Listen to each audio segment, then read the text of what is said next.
You think saying no is just correcting behavior? It is not. Every time you say no, your child is learning something you cannot see, and it may shape how they handle limits for life. In this video, you will understand how simple parenting moments rewire their emotional response to boundaries. Imagine your child asks for something again. You are tired, your phone is still in your hand. You say no without looking up. You already know you should be more patient, but you repeat the same reaction anyway. It just feels faster than explaining. However, what feels like a small daily reaction is not small for your child. Their brain is recording how that no feels, not just what it means. In the next moments, you will see what children actually learn from how you set limits. Not the rules, but the emotional pattern behind the rules. And it starts with something most parents overlook: how no is interpreted in the child's brain before logic even begins. You think your child hears your words? No. What they actually remember is your emotional state.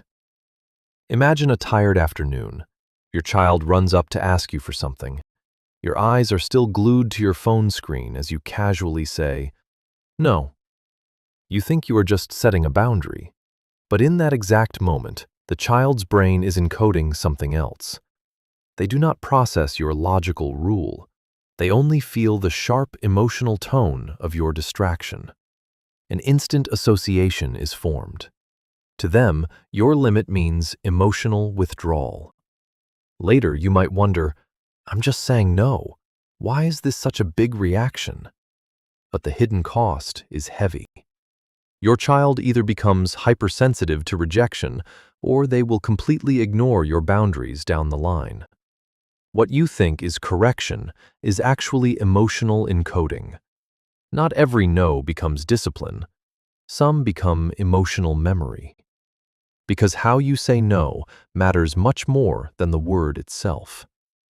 You think you are removing conflict? No. You are removing the experience of limits. Imagine your child wants something unsafe. To avoid a meltdown, you quickly switch their attention. "Look over here," or "do this instead." You tell yourself, "If I just redirect, there is no conflict." But what feels gentle now actually weakens their emotional tolerance later. By constantly changing the subject, your child learns that discomfort should be avoided, not processed. The boundary is never fully understood. Avoiding rejection does not teach emotional resilience. The hidden cost is heavy. Your child grows up with a low tolerance for frustration, making it very difficult for them to accept a direct no in the future. Constant redirection teaches the avoidance of emotional discomfort, not the understanding of boundaries. But when explanation enters too early, another problem begins. You think you are teaching with logic? No. You are speaking to a brain that cannot hear reasoning. Imagine your child is completely upset. You try to stay calm, explaining the rules over and over again. You tell yourself, "I already explained this so many times. Why are they not listening?" But understanding is never created during an emotional peak. When a child is highly emotional, the thinking part of their brain goes offline. They literally cannot process your logic. An explanation without emotional readiness becomes pure noise. The hidden cost is that your child learns to disconnect from you, or they will simply stop processing your guidance in the future. Explanation without emotional readiness becomes a barrier. And when your tone changes, the message changes completely. Your voice is calm. Your nervous system is not.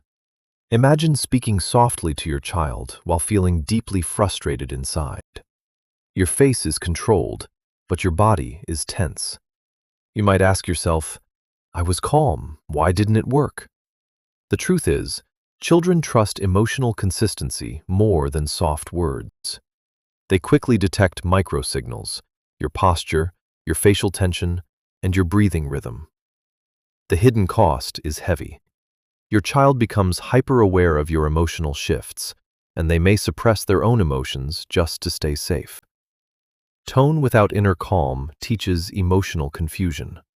And remember, even silence carries a stronger message than words. Silence feels gentle, but the child cannot read it clearly. Imagine you stop talking, using silence or a disappointed face to discipline your child. The child cannot decode their specific error. They only sense a painful emotional disconnection. Inside their mind, they constantly think, "Something is wrong, but I don't know what." This ambiguous discipline creates unclear emotional rules.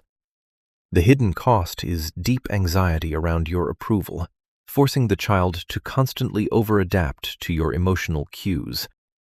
What is unclear becomes internal anxiety. All these patterns lead to one final realization. It was never about the word no.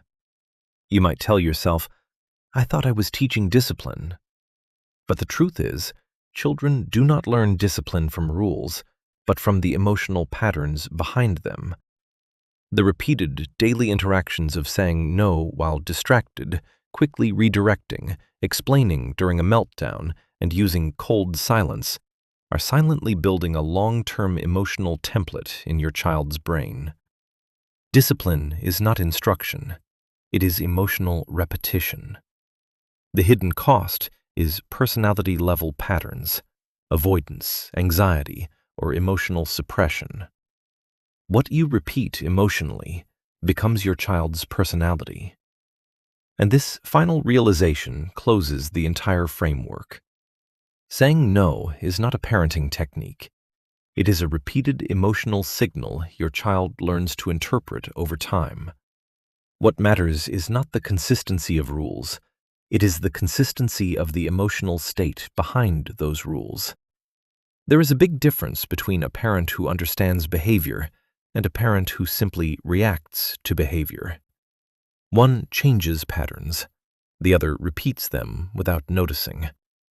Your child does not remember your rules first. They remember what it felt like to be stopped by you. Notice one moment today where you said no.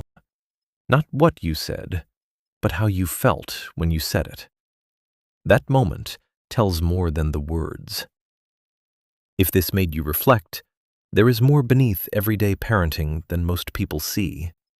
You can stay for the next breakdown. Most changes in parenting do not start with new words. They start with noticing old reactions.